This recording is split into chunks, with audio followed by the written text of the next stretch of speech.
Hey everybody, it's Jamie from No Getting Off This Train, and in today's video I am making 5 different freezer meals, both dinner and breakfast. That's going to help me save time and energy on busy weeks. I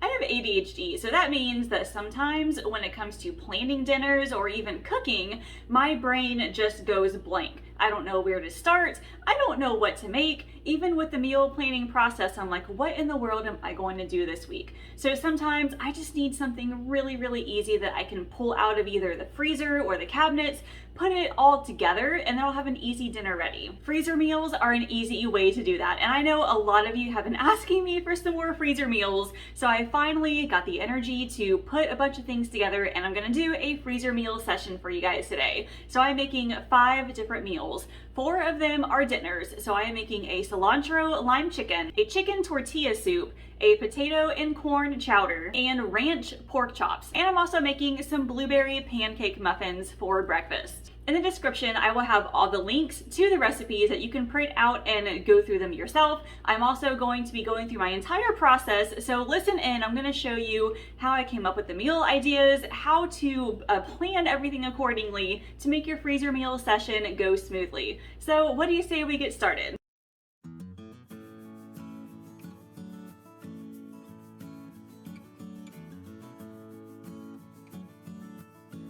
Here are 4 out of the 5 recipes that I'm making. They're ranch pork chops. They only have 3 ingredients, and there was not a place on the post to be able to print the recipe, but I mean 3 ingredients, it's all fine. So I honestly just went to Pinterest and looked up like freezer meal ideas. So what I'm doing is taking some of these and doubling the recipes. So I'm actually making 8 meals, 8 dinners. It's basically 4 recipes that are going to be doubled. So I've got the recipes right here. I laid out all the ingredients, and then I also wrote down how I'm going to do things and in what order.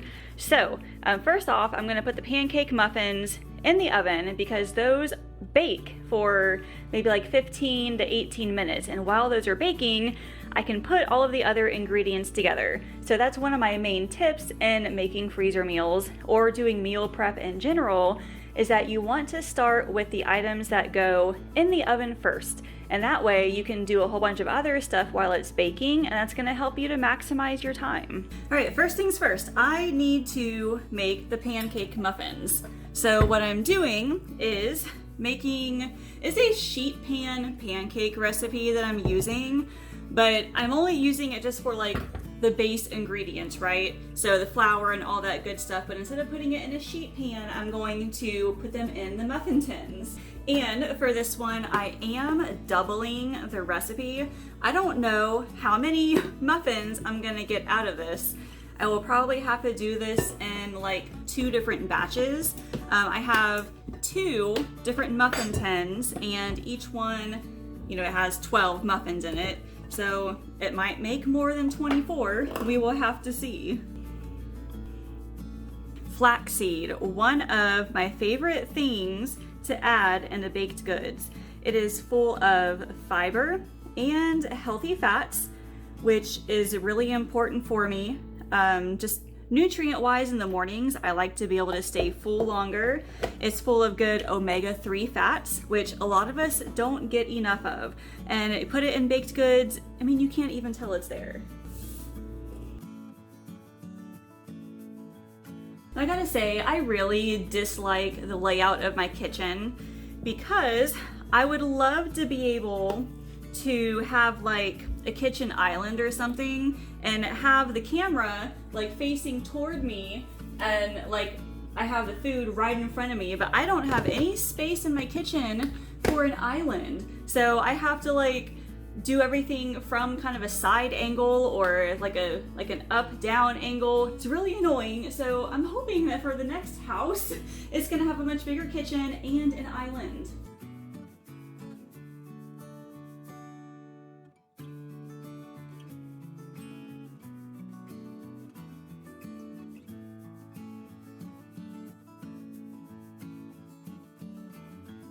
So step number 1 when it comes to starting a freezer meal session is to find your recipes. We already established that.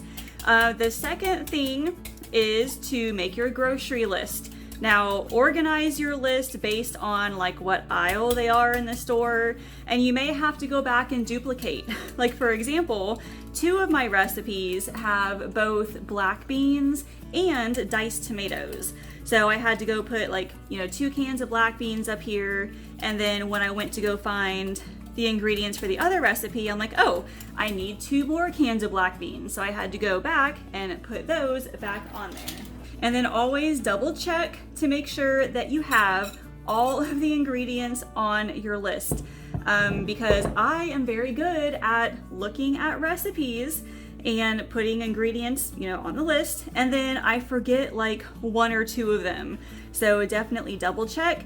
If you even need to triple check, please do that. Like me and my ADHD, I will sometimes, like, my brain will skip ingredients for whatever reason, and then when I go to make the recipe, it's like, oh wait, I didn't put this important ingredient on my list. What am I gonna do now?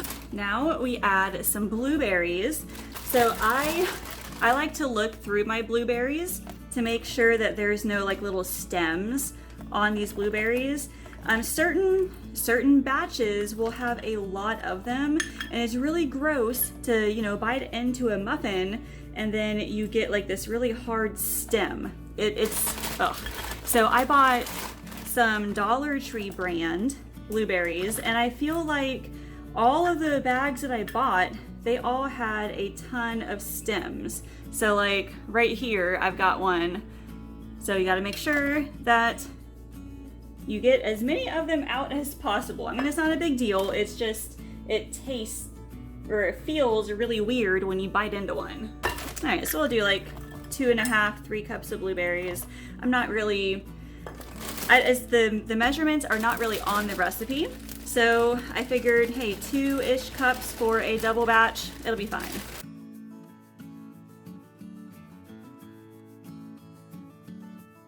We're almost done with the pancake muffins. So for most muffin recipes, I use a 1/4 cup measuring cup, and that seems to do the trick. So let's see how many muffins I can get out of this. So again, like I said, step number 1 was to make your recipes. Step number 2 was to make your grocery list, and then do your shopping next, obviously.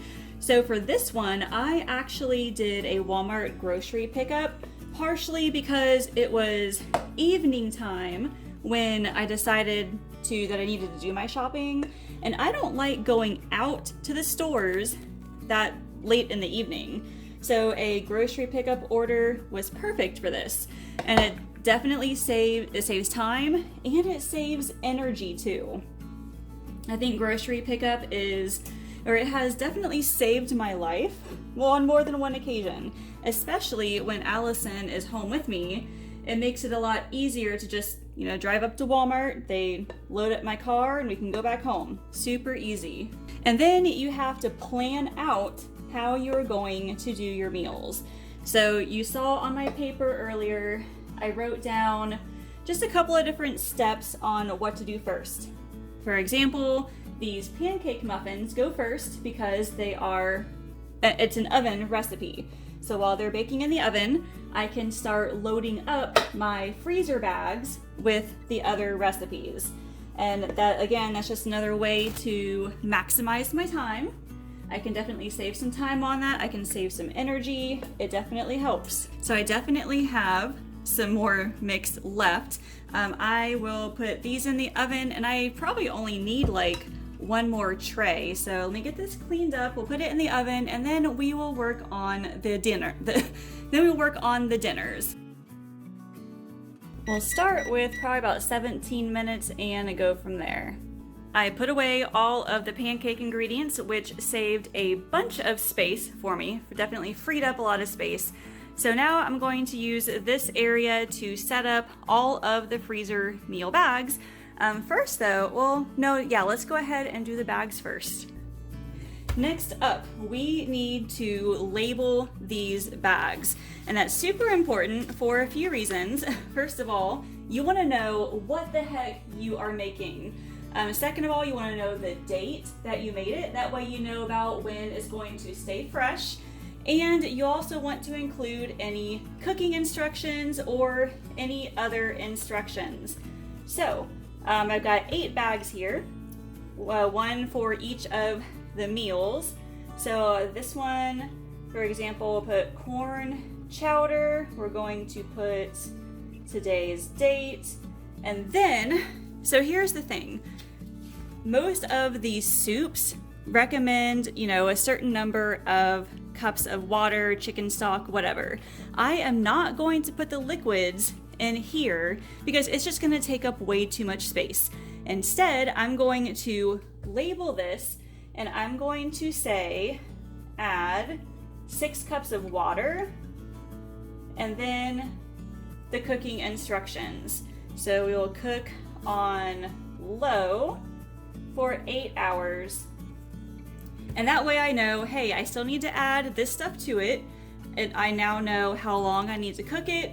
So it's really, really helpful, especially when you have ADHD and you know that you made meals, but you cannot remember anything about the session. Like, I bet you 2 days from now, I'm not gonna remember what I made. So let's just do this real quick for all of them. And then we will get to fill the bags. Stay hydrated. I went for a run this morning before doing this, so I have to carefully plan out my day.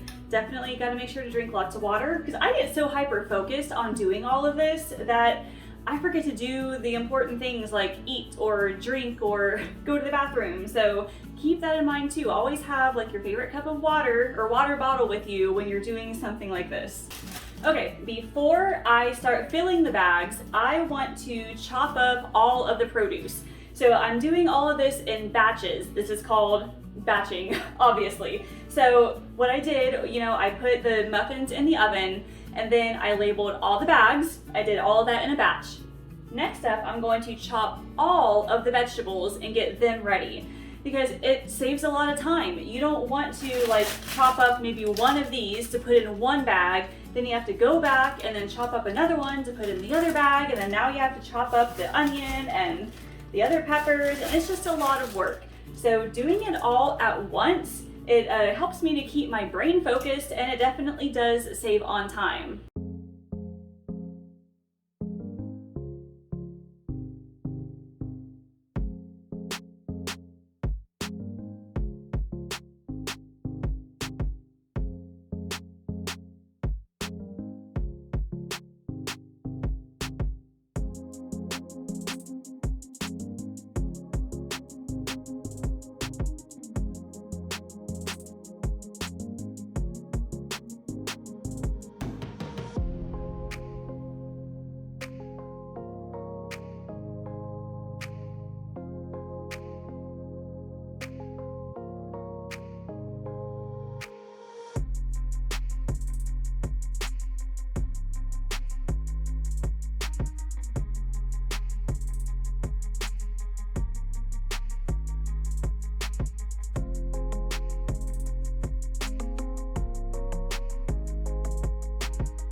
I am getting tired, but here's the thing, I cannot sit down because as soon as I sit down, I'm going to lose all motivation, We have just a little bit left. I mean, honestly, the hard part is done.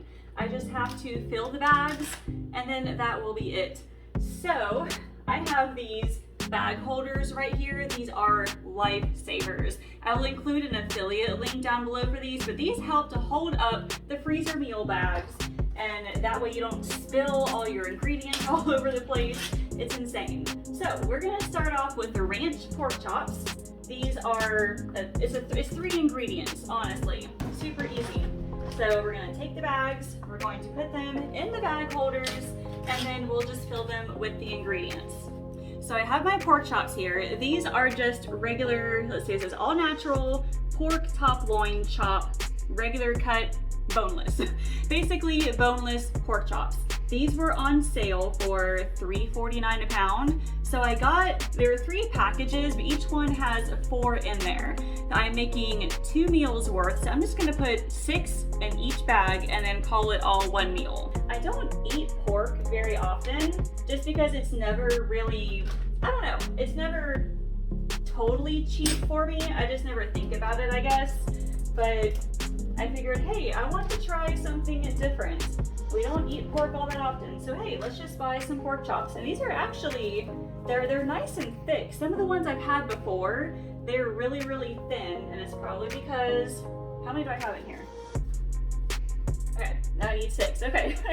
I probably bought the thin cut or thin sliced ones and never even noticed. So again, super easy. This is 3 ingredients. It's just pork chops, a can of cream of chicken soup, and some ranch seasoning.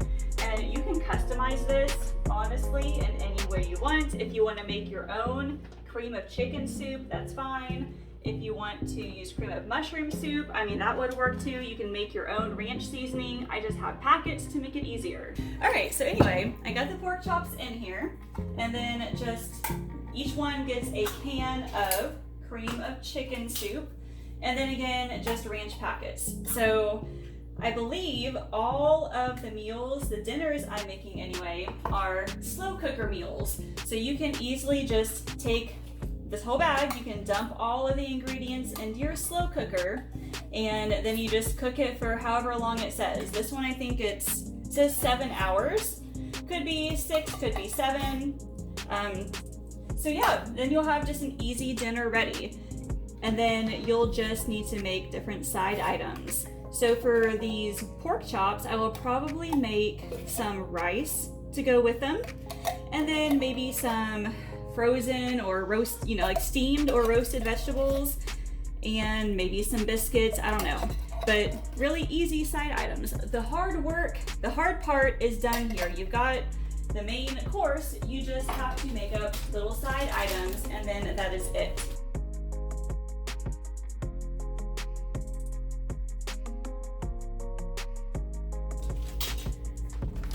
So that is it for the pork chop meal. You just have to make sure that you seal the bag completely and that you try to squeeze out as much air as possible. And then you can kind of mix it around like that if you want to. I like to lay mine out flat like this because I think they fit better in the freezer. Yours might fit better that way too. Maybe you want to like squeeze it into a cube shape, and that's okay too. Like if you have a smaller freezer and you want to be able to kind of stack them like that or just shove them in somewhere, like that's okay. So I've got the pork chops, and now we get to move on.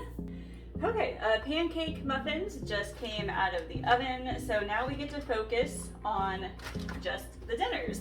Next up will be the cilantro lime chicken. And this one, it has a long ingredient list, but I think a lot of it is also just spices.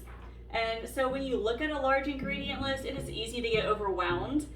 So that's why I try to look for ones that don't have a whole lot, but this one, really, there's just spices and it's all good. Okay, let's talk chicken for a second. I like to buy chicken when it's on sale, and I put it in the freezer to use for other dinners. Now I have here 3 bags of chicken. It's wet. It's been out for a while. It's condensation. It's fine.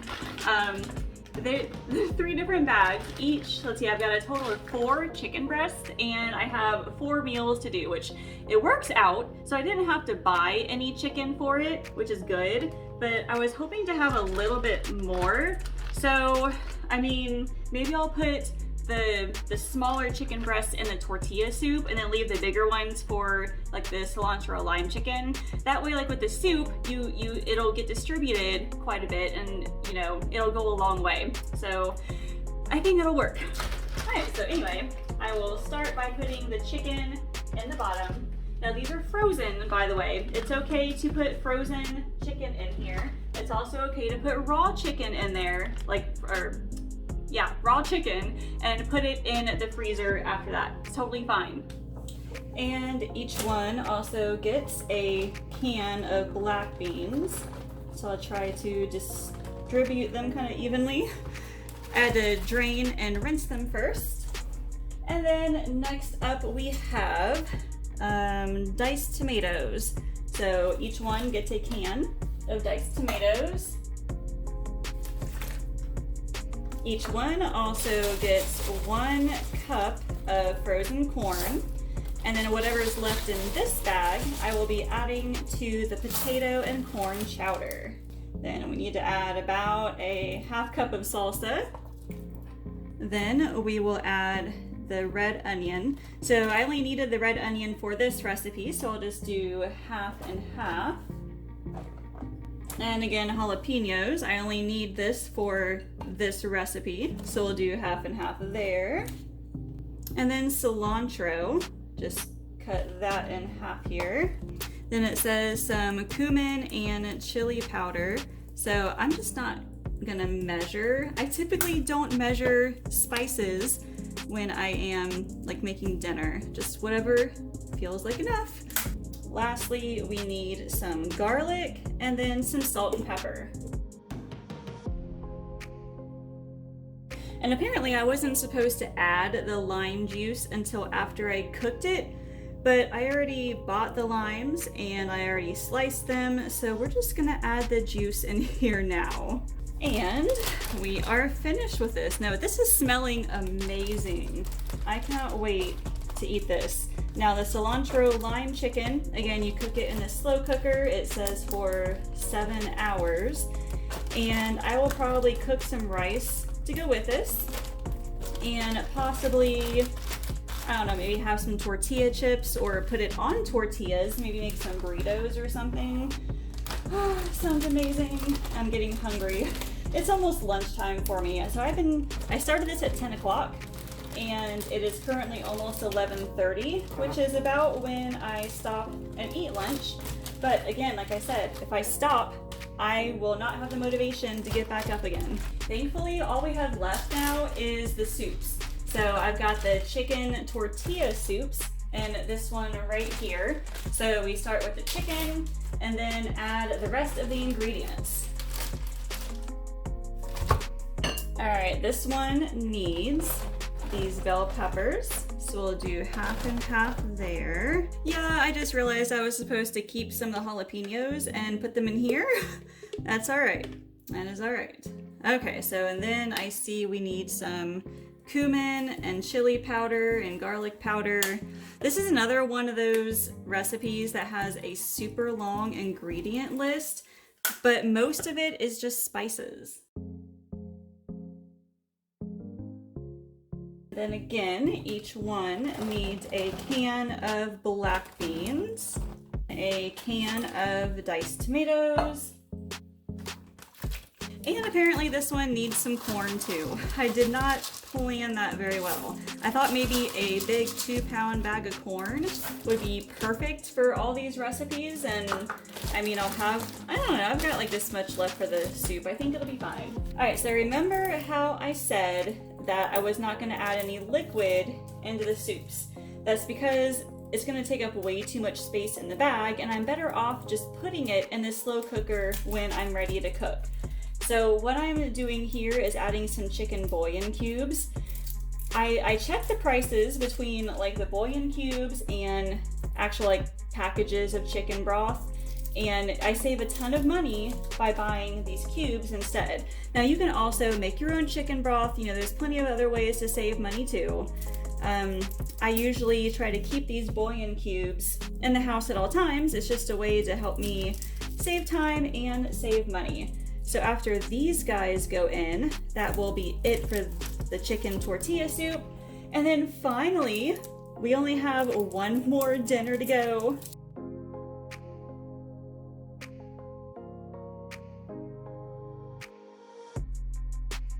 And lastly, we have the potato and corn chowder. Now, I picked two different soup recipes because fall is upon us and the weather is getting really, really cold.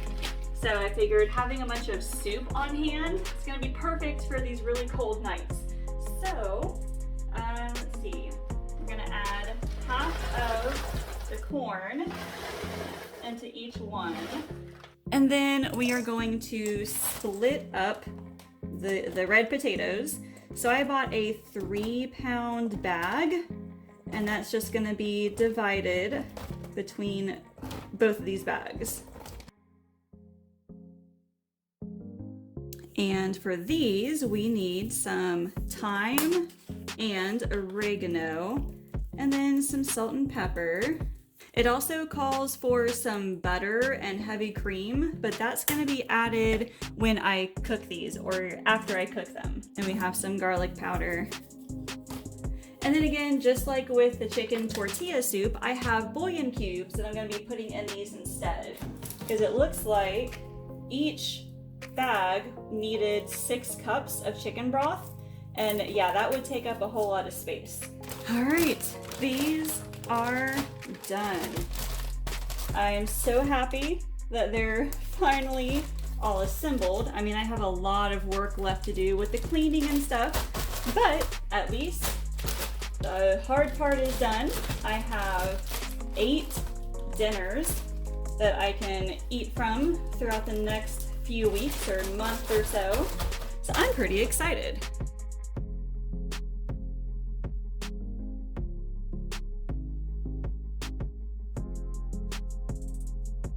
The dinners are all completed, so I just need to put these in the freezer. Now, all you have to do, like I said, you can lay them out flat, or you can kind of squish them into kind of a cube shape to make them fit better, whatever works best for you. Now, to freeze these pancake muffins, again, take a gallon-sized freezer bag and then label it. And you can do this a couple of different ways. You can just place the muffins in here just like this. Now make sure they've cooled completely, that they're room temperature, which they are. So you can stuff at least 12 of them in here like this, or 12, or actually probably more like 16 of them. You can put about 16 in there maybe. Or you can lay them on a baking sheet with parchment paper, and you can freeze them that way and then put them into the freezer bags. That way they won't freeze together. It's usually not a problem as long as they're room temperature, but this is how they will look. You just put them flat in the freezer just like this. You can take this out a few at a time. You can place them in the fridge overnight to let them thaw, or you can thaw them in the microwave for, you know, a few seconds at a time, but then you'll have an easy breakfast ready to go. I feel so much better now that that's done. As you can see, my kitchen is still a mess, and that's okay, but I have 4 different dinners. Each of them are doubled, so I have a total of 8 meals that we can eat from throughout the next month or so. I've also got a really simple breakfast that we can pull out whenever we need it. Now, the total cost of all of this was about $43. Now, I still had some of the stuff at home, like the baking ingredients and things. So yours might be a little more, it might be a little less, just depending on where you live, what kind of ingredients you have at home. But $43 for a total of 8 dinners and then a breakfast, that is not bad at all. And that's really gonna help me on these busy nights. So once again, you can find all the recipes in the description below. Leave me a comment and tell me, have you tried anything like these recipes before? Which one's your favorite, and what are your favorite freezer meals to put in your freezer? As always, make sure you subscribe, like this video, and ring that bell so you'll be notified when all my other videos come out. Thank you all so much for watching. I will see you later.